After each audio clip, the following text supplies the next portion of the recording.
মিলে আমরা YONO হাইরোডস and হাইরোডস এর লোক সবাই মিলে এখানে যেটা করলে যদি এটা অপসারণ করা প্রয়োজন মনে হয় এটা তাই করা হবে। এবং ইউনো আমাকে তাই বললো যে এটা আমি ব্যবস্থা নিচ্ছি কালকে।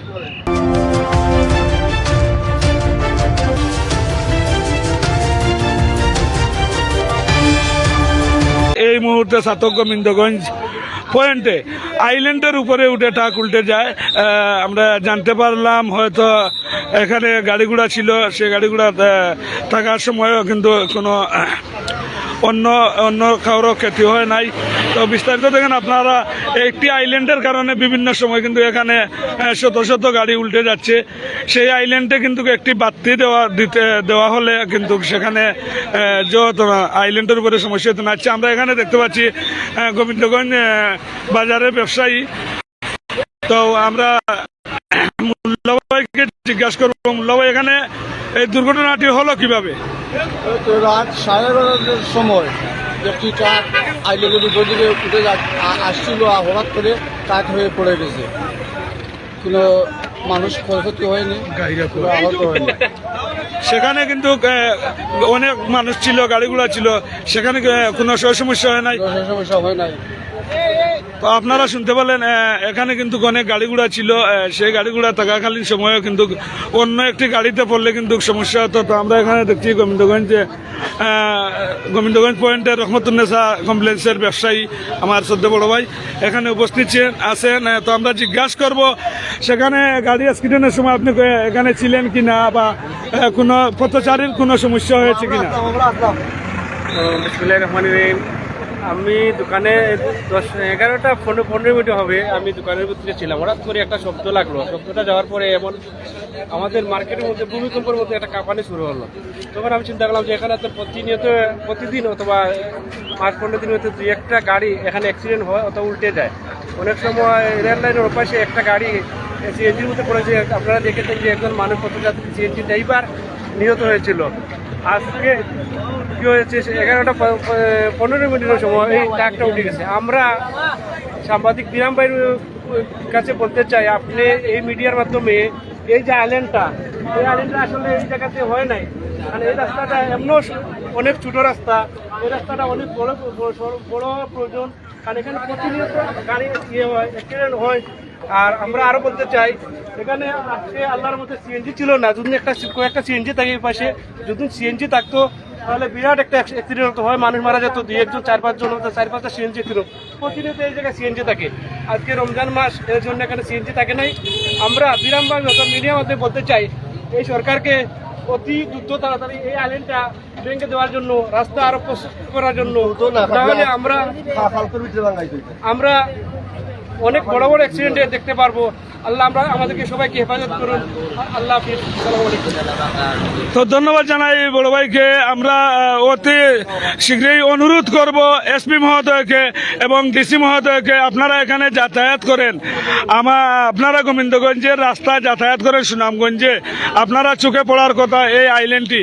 আমি আইল্যান্ডটি দেখিয়ে দিচ্ছি। সেই আইল্যান্ডের কারণে কিন্তু অনেক ধরনের সমস্যা হচ্ছে। বিভিন্ন সময় এখানে কার, লেটেস এবং নোয়া গাড়ি এবং ট্রাক, বাস গাড়ি, ডাকায়া নাইট সবগুলা কিন্তু অ্যাক্সিডেন্ট হয় এই আইল্যান্ডের কারণে। যে আইল্যান্ড দেখাচ্ছি সেই আইল্যান্ডের কারণে কিন্তু আপনারা দেখতে পাচ্ছেন, এই আইল্যান্ডের উপরে যদি একটি বাতি থাকতো তাহলে বাতির কারণে হয়তো অ্যাক্সিডেন্ট হতো না। কিন্তু আমি উপর মহলে অনুরোধ করব, আমি ছাতক থানাকে অনুরোধ করব এবং এখানে সার্কেল মহোদয় আছে, টিয়ন মহোদয় আছে, সবাইকে অনুরোধ করব গোবিন্দগঞ্জ পয়েন্টের দিকে লক্ষ্য রাখার জন্য। কিন্তু এখানে প্রত্যেক মাসে কিন্তু 4-5টা গাড়ি অ্যাক্সিডেন্ট হয়। এই অ্যাক্সিডেন্টের কারণে কিন্তু আপনারা দ্রুতগতিতে একটু ভূমিকা নিলে কিন্তু গোবিন্দগঞ্জের পথচারীরা এবং গোবিন্দগঞ্জ পয়েন্টবাসী মুক্ত হবে। এই আইল্যান্ডের কারণে কিন্তু বিভিন্ন সময়ে দুর্ঘটনা ঘটে যাচ্ছে। তো আমি জিজ্ঞাসা করব, এখানে আরও অনেক লোকজন আছে, আপনাদের সবাইকে জিজ্ঞাসা করবো এখানে কি ধরনের অ্যাক্সিডেন্ট হচ্ছে, বিস্তারিত দেখেন আপনারা। এই গাড়িগুলা যদি এখানে একটি সিএনজি থাকতো বা পথচারী মানুষ থাকতো আর তলে পড়ে যেত তো তার এই দুনিয়া ছেড়ে চলে যেত। কিন্তু এই জায়গা তো মানুষ মারা গেছে, তো জায়গা তো মানুষ মারা গেছে 6 মাস আগে। কিছুদিন আগে কিন্তু গোবিন্দগঞ্জ রেল ক্রসিং এ কিন্তু একটা অ্যাক্সিডেন্ট হয়েছিল। সেই অ্যাক্সিডেন্টে কিন্তু হয়তো পৃথিবী থেকে শ্রমিক সংগঠনের একজন ড্রাইভার চলে গেছে। কিন্তু এরকম বিভিন্ন ধরনের দুর্ঘটনা হচ্ছে। কিন্তু গোবিন্দগঞ্জের অনেক মানুষরা খেপে গেছে, বলছে গোবিন্দগঞ্জ রেল লাইনের উপরে যে গড়টি ছিল সেই গড় আমরা কিন্তু পাবলিকে ভেঙে ফেলেছি। তাই যদি প্রশাসন বা উপরমহলের কেউ যদি একটা ভূমিকা না নেয় তাহলে আমরা আইল্যান্ড ভেঙে ফেলবো, এই ধরনের কথাবার্তা বলছে অনেকরা।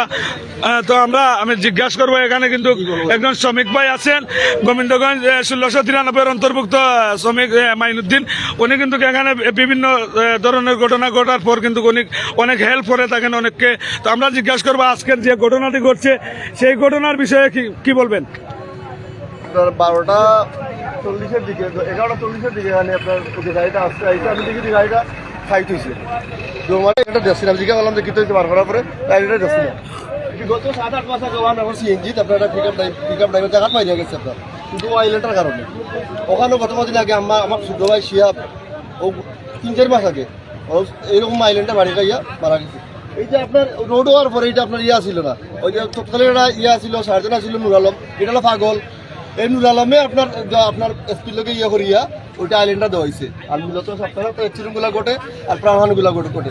আজকে যদি এখানে প্রত্যেক অটোরিক্সা থাকে, সিএনজি থাকে, মানুষ খাড়া থাকে, বড় ধরনের দুর্ঘটনা যেভাবে গাড়িটা পড়ছে আমি ওইদিকে ওই জায়গাতে তাকায় দেখলাম যে গাড়িটা এখানে পড়ছে। আপনার বড় ধরনের দুর্ঘটনা ঘটতে পারতো। আমরা স্থায়ীভাবে এটা অপারেশন আপনার অপারেশন চাইলাম যে আপনার এটা স্থায়ীভাবে এটা তোলা হোক বাড়ি থেকে আইল্যান্ড তোলা হতো। কারণ রাস্তা বড় করে এটা আইল্যান্ড দেওয়ার মতো কোনো রাস্তা না। আজ এখানে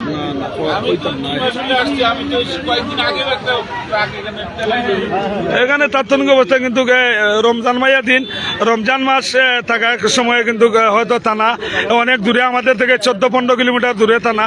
এর মধ্যেও কিন্তু আমাদের এখানে আমার জনগণের বন্ধু সেই পুলিশ নাজমুল ভাই এখানে এসেছেন তাৎক্ষণিক সময়ে।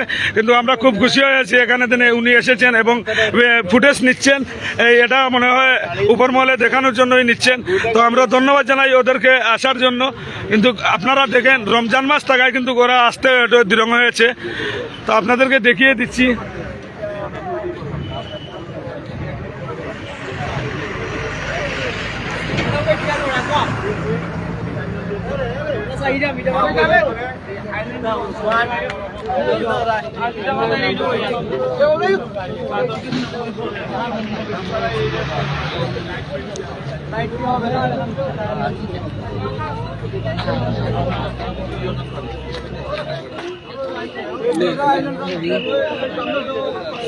কালকে এখানে টিম আসবে দেখা।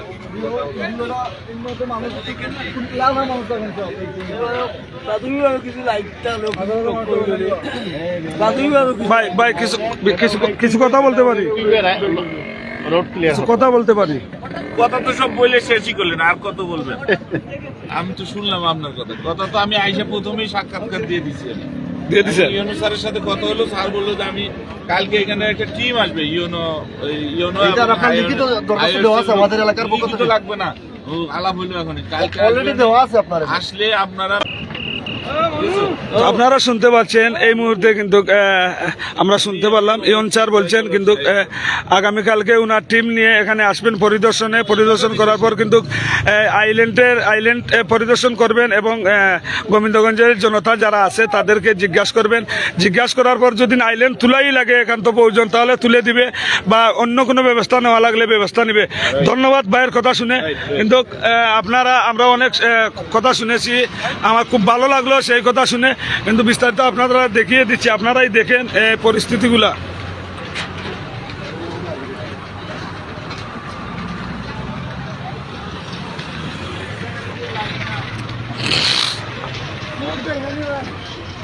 লোড গাড়ি